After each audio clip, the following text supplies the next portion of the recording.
मैं कोच केतन गांधी। इस वीडियो में हम डिस्कस करने वाले हैं कि स्टडी कैसे किया जाए, कम से कम टाइम में ज़्यादा से ज़्यादा स्टडी का प्रोडक्टिविटी कैसे बढ़ाया जाए और मेमोरी पावर कैसे बूस्ट किया जाए, मेमोरी पावर बूस्ट करने का तरीका क्या होता है और स्टडी कम टाइम में ज़्यादा याद रखने का तरीका क्या है।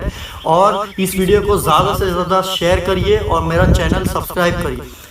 सेकंड जो टेक्निक है वो ये है कि हम जब कभी भी स्टडी करने बैठते हैं हम क्या करते हैं, हम सोचते हैं कि एक ही चैप्टर पूरा हम एक ही बार में ख़त्म कर दे।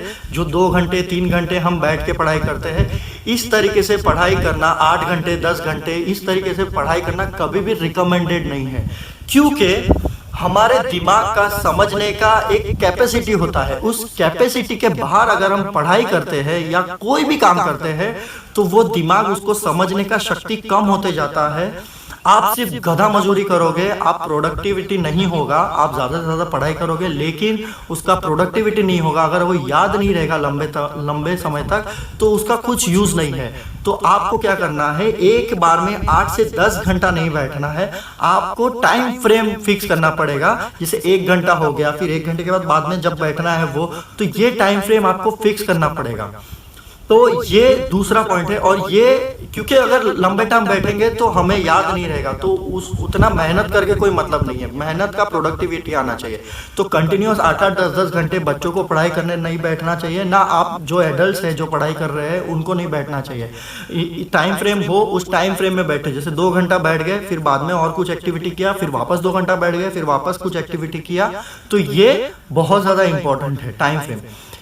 तीसरी जो चीज़ है, तीसरा जो पॉइंट है वो इसी रिलेटेड पॉइंट है, लेकिन इसमें क्या करना है, जैसे कि समझो कि आपने 2 घंटा आप फिक्स कर लिया कि मुझे 8 से 10 बजे तक पढ़ाई करना है मॉर्निंग में। तो आपने क्या करना है कि ये 8 से 10 बजे तक कंटिन्यूअस 2 घंटा नहीं बैठना है। क्या करोगे आप, एक हाफ एन आवर पढ़ लिया आपने, कुछ 2 या 3 चीज़ें पढ़ लिया आपने, उसके बाद में आपने 2 से 3 मिनट का ब्रेक लेना है। अब इस ब्रेक में आपको क्या करना है, कहीं बाहर नहीं जाना है, कहीं अपने स्टडी चीज़ों से बाहर नहीं जाना है। आपको या तो पानी पी लेना है या थोड़ा सा टहलना है फॉर से 1 मिनट या 2 मिनट, और फिर वापस स्टडी करने बैठना है। तो ये कंटिन्यूअस ब्रेक्स लेना बहुत ज़रूरी है। ब्रेक्स जैसे हम लेते रहेंगे तो रिफ्रेश होते रहेगा। जैसे ही रिफ्रेश होने लग जाता है तो दिमाग, तो उसका एब्जॉर्बिंग कैपेसिटी बढ़ जाएगा और आपका जो 2 घंटा बैठ रहे थे वो 3 घंटा 4 घंटा आपका भी बैठने का कैपेसिटी बढ़ते रहेगा। तो रेगुलर ब्रेक्स लेना बहुत ज़रूरी है जब भी स्टडी करोगे।